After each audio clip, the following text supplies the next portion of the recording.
It's working. Hello, good afternoon. Hello, good afternoon. I know what you're thinking. Gee, the hairdresser did a good job. Only half price. But it was his comment, which, in an Australian accent, says a great deal about our culture. He said, geez, it's not paying the rent. Which is partly what I wanted to talk about this afternoon, which that is the way that I, as a writer, have a tendency to distort the truth, to mix things up, to appropriate from others what I deem is suitable for my purposes. And I suppose I'm interested in the way where people are quite happy to live in a mixed up world. Mixology, the study of mixes. Now, it's like messology. I'm not entirely convinced that that's a real word. It reminds me a little bit of the title of a book of poems by a young poet from Wagga Wagga. And no, that's not an oxymoron. A fellow called Derek Motion, who called his book Lollyology, which I thought was a terrific title. And so that got me thinking in a kind of lateral way. I grew up in the era of the corner shop, where there was a milk bar on every street. And I clearly remember my mum sending me down the shops to buy her a packet of Craven A. I must have been 6. Craven A's. Sorry, that's a commercial. So after I had kept the change, or alternately, after I had filched a 20-cent coin out of my mum's purse, there would be an entire counter of mixed lollies before which I could dream. You could get a pretty good bag of mixed lollies for 20 cents. Sherbet bombs, bullets, snakes, Bertie Beetles. More about Bertie Beetles shortly. And teeth. I think they still have those teeth. You'd stick 10 of them in your mouth and you'd look like a wobbegong. Or, for those of you old enough to remember, Chad Morgan. Chad Morgan was a country music singer, and he had really big teeth.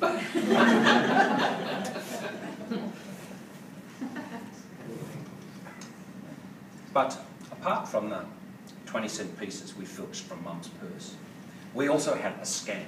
And let me tell you how this scam worked. We used to be able to get a deposit on empty bottles of lemonade and so forth. And so we'd gather our bottles together, take them into the milk bar, put them on the counter, get our money, and go hell for leather.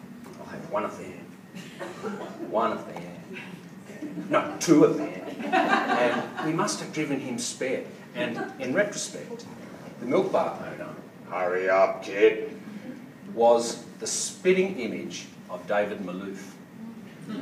He had this kind of proprietorial greengrocer thing happening where, he just kids must have been the dearth of his life. He must have hated this. Then he'd take the lemonade bottles out the back, put them in a crate, where we, either I or my mates in turn, would be lurking, get the lemonade bottles, bring them around the front and put them on the counter. Not a very sophisticated scam. Do you think David Malouf was awake up to that little trick? He knew. And we gave him heaps. Again, the bane of his life. Here's the broken bits, mister. Here's some freebies. Oh, I must have driven him mad. And eventually, he said, I will give you little boys free lollies if you can answer a question. Answer a question? Well, that's what we did at school. All right, what question? How many holes are there in a crumpet? How many holes are there in a crumpet? We put our heads together. Whisper, whisper. How many holes are there in a crumpet? What's a crumpet? I was the only one who had seen a crumpet, so I was pushed forward. How many holes are there in a crumpet? eventually I said, 7? That's exactly what he did. He said, get out of my shop, never darken my door. It strikes me that, not knowing how many holes there were in a crumpet, there's a little bit of domestic blindness going on here, which I, as the writer, am inclined to leave out in case it shows me up in a bad light. Talking of Bertie Beetles, I'd like to tell you a story about Ned Kelly. Get your head around that. I went to school with a kid called Darren Jones, Dazza, and I never had the privilege of meeting Dazza's father, who was a man called Ian Jones. And Ian Jones was a Ned Kelly historian, and he was an expert in Ned Kelly. And in fact, I think he's just recently published another book about Ned Kelly. He was the man who also wrote the screenplay for the movie Ned Kelly, starring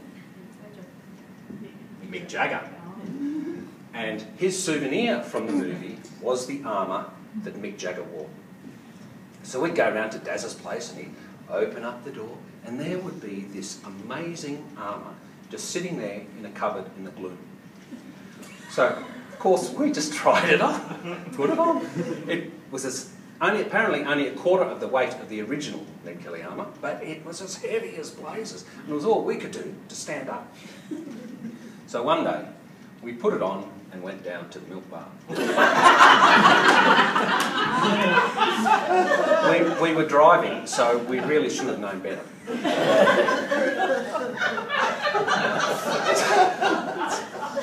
True as I am sitting here before you. So we also had these little old pistoleros, which were, I don't know if they were a souvenir from the movie, but they were quite convincing. So we walked into the milk bar. Blow it up! Hand over all the Bertie Beetles. In those days, Bertie Beetles were our favourite. Old enough to drive, remember? Anyway, David Malouf was gobsmacked. Talk about Chad Morgan. You could see him through the eye slit. He was just flummoxed. Anyway, we showed him he brought out the whole box of Bertie Beetles. He surrendered that easy. Then we showed him the guns and, you know, he banged on the helmet and we took off the helmet and he tried it on and he banged on it again. And then we all banged on it just to show him how really loud it was. How many holes in a crumpet now, David Malouf? Just to backtrack a little bit and to mix things up a bit. On an earlier occasion, we were in my bedroom. There was a bunch of us. Different kids, but essentially the same. There was Spotty Hansen, Gordon Forrest, my mate Bob, and me. And for some reason, Gordon Forrest decided it would be a good idea to get a pierced ear. In those days, pierced ears were pretty uncommon, and depending which ear you had it in, could well determine your sexual preferences. So, Spotty Hansen sent me off to get a sewing needle out of my mum's sewing basket. And I put it to you that if there was all this domestic blindness going on, how come I knew where to find a sewing needle? I also got a couple of ice cubes which Gordon held to his ear until they melted and dribbled down his sleeves.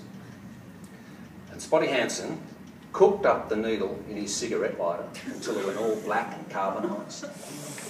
And Gordon said, "Yes, summit to beat do not." Gordon was Scottish, and I don't really know why that detail's important, apart from the fact that it's fun to say. Yes, summit to beat do none. The only thing that I had in my bedroom for him to bite on was a book. Can you guess the name of the book? No. So I'll tell you. It was the Penguin Book of Science Fiction. And I'm here to tell you that when Spotty Hansen shoved that needle through Gordon Forrest's earlobe, he nearly bit the corner off it. His teeth were halfway through the cover and the pages. Talk about Chad Morgan. Just then, my mum came home. Gordon leapt up, charged out of the house, this great sewing needle sticking through his ear, blood dribbling down his neck, this wild and crazy look in his eye, out and was gone. And Mum turning around, looking at the rest of us saying, "What have you been up to?" I kept the Penguin book of science fiction for 20 years more, because a few years later, after Gordon died in a motorbike accident, and he was the first person in my generation who I knew to die, the teeth marks in that book were the only thing that I had to remind me of him. Whether that's an important thing is really neither here nor there. It's an illustration, I think, of the sorts of little granity moments that memory seizes and won't let go. And that's kind of the thing that I'm interested in, is what memory selects. What it will include or omit. It's the difference between fact and fiction. The illusion, if you like, the illusion of truth. And that's why Plato distrusted poets. I'll tell you one more story. My Uncle Bill, he died a few years ago. He was a grand old bloke. He had lived a very good life. He was the man who taught me how to play chess, and there are some terrific photos of us wrestling on the front lawn and having a good time. He was a good bloke. When he died, I must have been in my 40s. But the story's not really about him. It's about my mum, who's a painter, and she's a pretty good painter. And she still paints. In fact, she makes more money out of painting than I make out of poetry, but that's not really saying much. It was at Christmas, and her painting group were having Christmas drinks, and so I offered to take her. So it was a fair way away. We hopped in the car and drove along to this party. And there were about 20 little old ladies having, a whale of a time. "Have you tried the blue jelly? Have some blue jelly." Some of them were as drunk as monkeys, though still quite melodious. 20 little old ladies can be a formidable force. So the husband of the lady who was hosting this party grabbed me and said, come and look at this. And we escaped. He took me down to his shed at the bottom of the yard. It was quite a big shed. And when he opened the door, there were 18 Morris Minors. True as I am sitting here before you. 18 Morris Minors in mint condition, if you please. And he had a story for every single one. And I'm not going to inflict those 18 stories on you now. Suffice it to say that that's what intrigues me, that I'm interested in what we choose, what we elect to put into our stories, whether we're writing or I'm writing them, or whether we're just telling them at in the backyard. What does memory choose? It's very selective. What's truth, what's not. Anyway, after the 18 Morris Minors, we went back inside.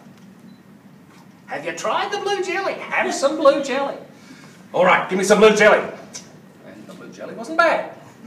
And then we finished the party, and I popped Mum in the car, and we went home. On the way home, she said, and I think this statement comes more out of grief than any other place. She turned to me and said, "Did you ever meet my brother Bill?" I had to think about that. And I'm still thinking about it. Was the jelly blue? Yes. Were there 18 Morris Minors? True. Could I have called the jelly green? Or in fact, might I not have left the jelly out altogether? Would that have made any difference? Probably not.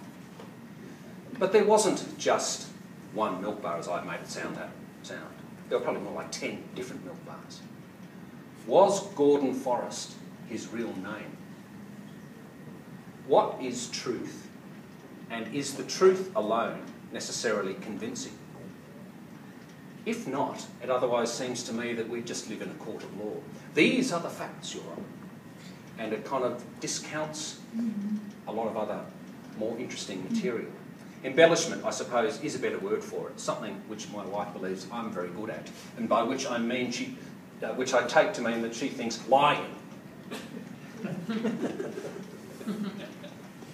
So that's what I'm interested in as a writer, is in the blend or the mix of fact and fiction. What's truth? What we leave in? What we leave out? What mix of ingredients will make the soup Thank you for listening to my mixed bag of metaphors.